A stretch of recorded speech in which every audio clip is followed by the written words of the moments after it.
Chinese car will conquer the world. At least that's what the media often claims. But is it true? I've bought a Chinese car, so you don't have to. Today we are going to find out if the world is truly ready for the rise and maybe even the dominance of Chinese automobile, or if they are just another overhyped fad. First, I will put my new car through its paces, and the best way to test a car is with a big 400-mile road trip. How will it fare in terms of fuel consumption, performance, driving comfort, software quality and toll road costs? I will drive on all kinds of roads, from smooth highways to bumpy back roads, and for the ultimate test I will even try spending the night inside my car. Plus, I will take you through the entire car buying process in China, from pricing to financing options and legal requirements. The road trip we are embarking on will be to the amazingly beautiful Kaolikung Mountain National Park for the coffee harvest. This isn't just any road trip. Coffee has been a bit of a curse for me. Every time I try to film it,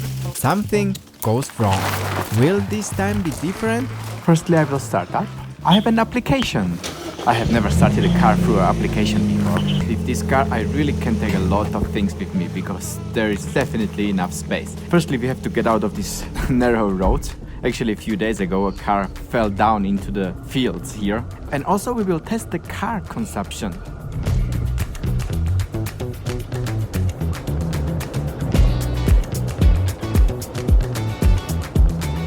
And we have been on the road for almost 100 kilometers and the gas consumption is 9.5 liters per 100 kilometers. We still have 100 kilometers to go and we will arrive at night probably, which is not great, but at least we will have a great sunset on the road. So the gas is almost empty. Let's go and fill up.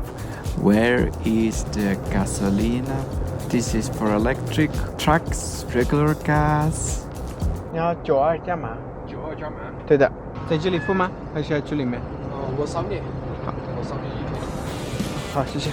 The journey took me much longer than I expected. The plan was to arrive before dark, find a nice spot to park and sleep in the car peacefully. However, it got dark. I'm wandering through small villages near the middle of the mountains and I can't see anything. I have to be careful driving on a narrow dirt road with a steep drop below me. The sky is beautifully clear. I see the stars, the moon, the majestic mountains opposite, but not the road. Suddenly on the right, a high rocky wall appeared, providing good shelter from the wind. Below the rocky wall there is a space where my car could fit in without blocking the road, but barely. It's already 11 o'clock at night and I don't have time to look for a better place. So I park and start getting ready for the night.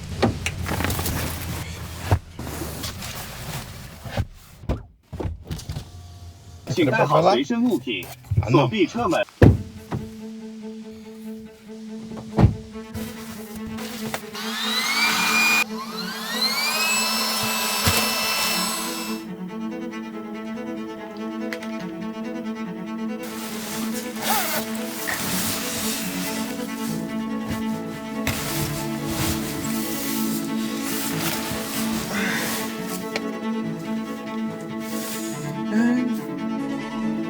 Last night I kept waking up.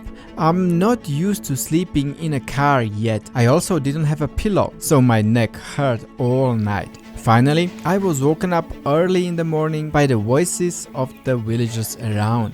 I didn't really understand what they were saying. They were speaking in a local dialect, but I heard the words white car, so they are talking about me. But I still don't have enough strength yet to get up and face the reality of curious villagers. Until I gather that strength within me, let's go back a few months for a moment, to the day we bought this car. We bought our car before Chinese New Year. We went to the city of Kunming, capital of Yunnan province, which is about 500 kilometers away from the place we live in, because the car price there was more than 1,500 USD lower than in our city. Don't worry, I will tell you the final price in the end of the video. Additionally, my friend, who has a car of the same brand, had to go for his annual inspection, so we decided to take a trip to the city with his family as well.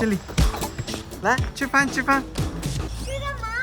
吃好吃的。For our new car we chose the Haval brand mainly because my friend owns the same brand and his car has proven to be highly reliable. Over the past 2 years we have driven over 100,000 kilometers together in his car without any problems. Even on challenging off-road terrains, the car performed flawlessly. Haval is a brand under Great Wall Motors, the third largest Chinese manufacturer of electric and hybrid vehicles in China and the 8th largest automaker overall in this country. Great Wall Motors produces cars under brands such as Haval, Wei, Tang, GWM and others, specializing in SUVs and commercial pickup trucks. Their main range features electric vehicles and vehicles with hydrogen fuel cells. In recent years, they have made a significant progress in producing vehicles with internal combustion engines as well, establishing a strong presence in China and also Australia and Russia. Buying a car with all the paperwork took us the whole day. During that time, we arranged the car purchase on lease, all necessary insurance, police car inspection, registration plates and even window stickers. Initially, we received a temporary plate on paper and within a week the actual plate arrived by mail,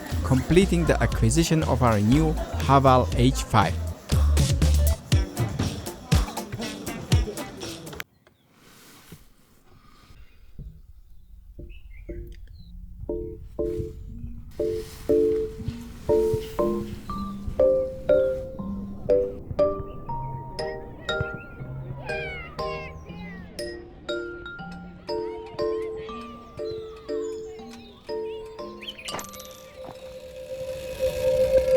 It turns out I have parked in a dead-end field road surrounded by local houses. I am in the Salween River Valley with a tropical climate which belongs to Baoshan City. While coffee is the primary crop here, the region also boasts a diverse array of fruits, nuts, herbs and other tropical produce. Just in time the villagers shoo me away from my camping spot as the morning sun casts its most beautiful light in this very moment. The landscape is just breathtaking, with coffee plantations stretching as far as the eye can see. My next objective is to document the coffee harvesting process. The sheer number of coffee bushes makes it a challenge to find somebody harvesting the beans for a potential filming opportunity. It's like looking for a needle in a haystack. But before tackling this issue, I need to secure a spot for breakfast and navigate my way out of the narrow path, unfortunately into a rougher road. I hope this car will be able to handle it. It's an all-wheeler in the end.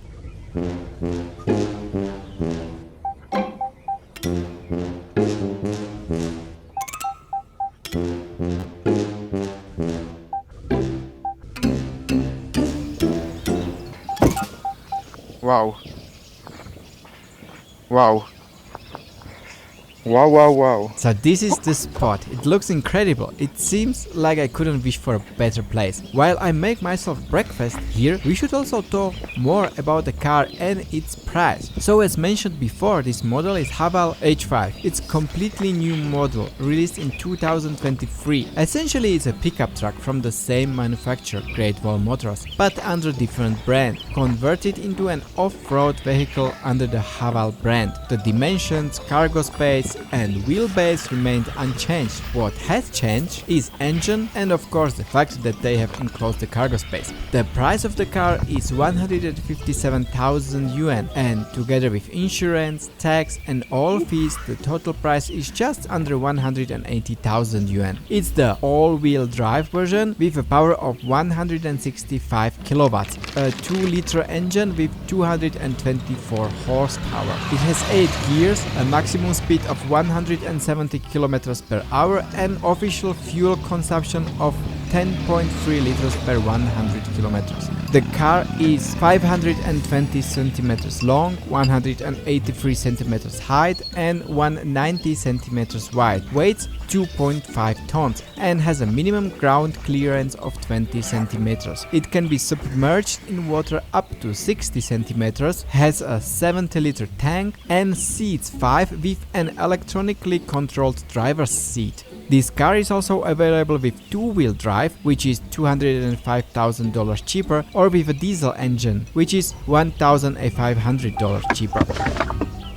Let's pick up the topic of my car later one more time, but first the cars. I have come here to film this video showcasing my new Chinese car for a specific reason. It's the peak season for coffee harvesting. I want to witness it, but when it comes to filming coffee, misfortune has plagued me for years. Despite numerous efforts, I have never succeeded in filming it. Whether it was the inability to find anyone, unexpected changes in plans, or uncooperative weather, there was always an obstacle. Even this time, the drone crashing with a tree is not a good start. I hope this is not an indication of yet another setback.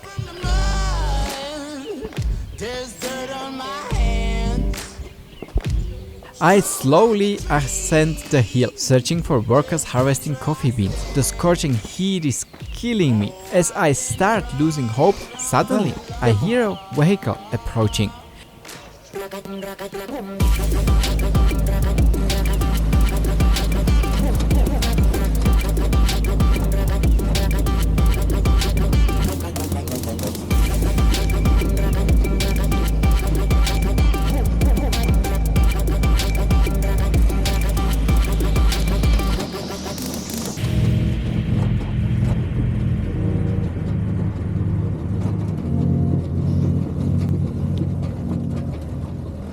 那你一个人采吗？还是你家人在那边？我请着人的，进人的。慢点。喂，哎，谢谢。这个都要拿吗？啊。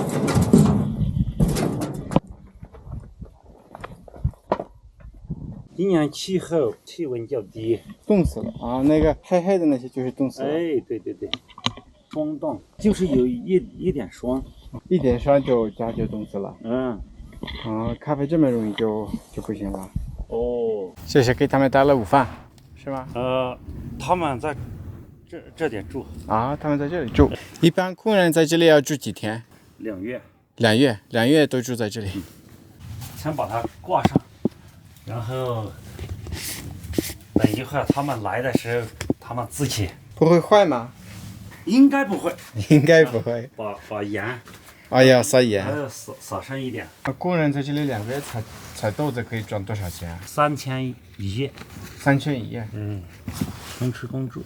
他们要精品咖啡，是要这，又要成熟度要达到全红全紫。这是看老板要的，怎么要我们就怎么采。对啊，普通咖啡就是这样。更轻松一些，绿的、鲜红的也都可以的。精品咖啡，这个一天一人40-50公斤嘛。这些太熟了。熟的干了。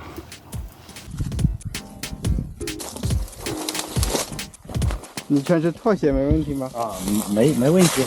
As I learned, workers in this area earn around $500 per month. They also receive free accommodation and food, although the housing is definitely not luxurious. In this region, incomes are pretty low, especially near the borders with Myanmar. Unlike tea picking, workers picking up coffee beans are not paid based on the weight they collect, which is good. They do not need to work as hard and so fast. A benefit of this work is also that most of it's done in the shade, unlike tea picking where workers are exposed to the sun. The coffee trees here are almost 2 meters tall, so they provide enough shade. Also, the workers here are females around 1.50 m in height, so they are safely hidden from the sun under those coffee trees. 最多有几个人在这里打工？同时？我个人的要7-8个。The homeowner and the coffee plantation owner allows me to film without objections. He even occasionally directs the workers to trees with ripe red coffee cherries, trying to avoid me filming the picking of green cherries. The coffee culture in China is a fascinating blend of tradition and modernity, evolving at an impressive pace. Gone are the days when tea reigned in every corner of the country. Slowly but surely, coffee is taking the spotlight. Among the biggest players in the Chinese coffee market are undoubtedly the American chain Starbucks and the Chinese coffee chain Luckin Coffee. Starbucks, with its extensive networks of stores, has become a cornerstone of urban life, while Luckin Coffee, the local hero, makes headlines worldwide with its extremely rapid expansion, at one point opening a new branch in China literally every hour. Besides these two mega corporations, China is now filled with small artistic cafes. Shanghai is even the city with the largest number of coffee houses in the world. Coffee houses have become social hubs, places for business meetings, casual gatherings, and even quiet workspaces. In some cities, especially in Shanghai, it is common for people to choose coffee over tea as their beverage of choice. So, today harvest ends, and it's time to carry the coffee bags from the field. The homeowner immediately puts me to work.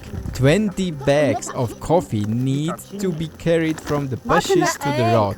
Each bag weighs over 40 kilograms and must be loaded onto his motorbike. Unfortunately, I have another mishap while filming. Despite recording everything, all the shots of me carrying the coffee got erased. So I can only retell you the story and hope you believe me. I promise I didn't let the ladies carry the bags alone. I worked hard together with them. We climb a steep slope with bags on our shoulders, about 10 meters up a hill, where there is no road or path. Even though I'm already sweaty from the previous filming in the hot weather, carrying the bags leaves me drenched. The women also pull the bags, but one of them tumbles down the hill and her bag rolls back to the beginning. I pick it up from the ground and she gets up as if nothing happened, helping me load it onto my shoulders. Finally, we reach the last bag. Silence spreads over us as we catch our breath and sit down. The lady who had fallen gives me a tangerine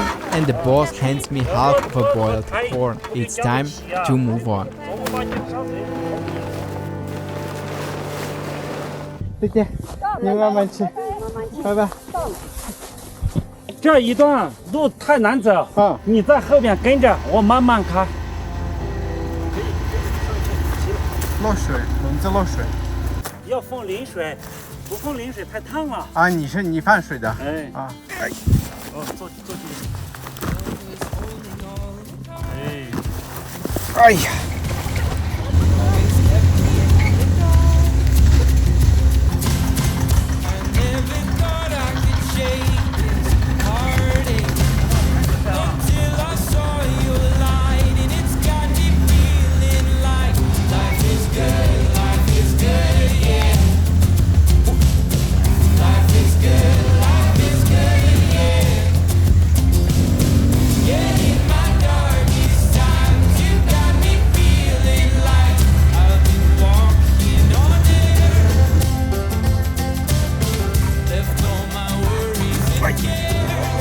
到我家里边去，你在后跟着我。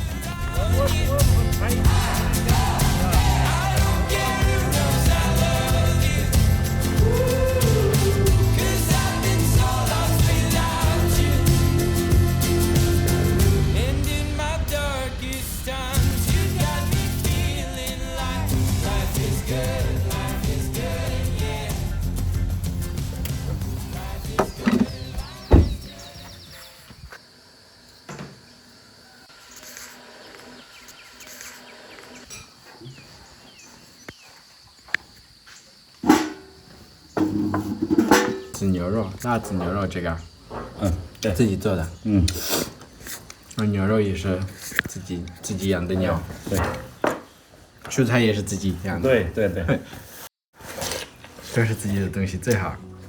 我们要健康饮食嘛。是是。Together with the shots of me carrying bags of coffee, I also lost the shots of us cleaning coffee beans at the homeowner's place. It seems my bad luck hasn't completely left me. I will probably have to come back here again. However, it's not a big problem, since during this trip our main priority is to talk about my new car. So what are the answers to our previous questions? Fuel consumptions of my car at the end of this road trip was 10.5 liters per 100 kilometers. On the highway it goes down to 9.5, but off-roading and using all-wheel drive significantly increases it, of course. When facing hard terrain, I didn't find any place where my car couldn't go through. Spending the night in my car was also a pleasant surprise. There is so much space inside. I can't wait for future improvements to the living space inside my car. Driving comfort is also great, and the software in Chinese cars is usually very good. So are Chinese cars the future? In China, definitely. I have been living in China for 15 years, and since I am not planning to leave anytime soon, the choice was clear. But the rest of the world? Well, with the rise of all the import tariffs and government policies to protect local markets, the answer is not clear. Also, this was just the first big road trip for my car. How will it behave after tens of thousands of miles? Subscribe to find out, as I will answer these questions in some future videos.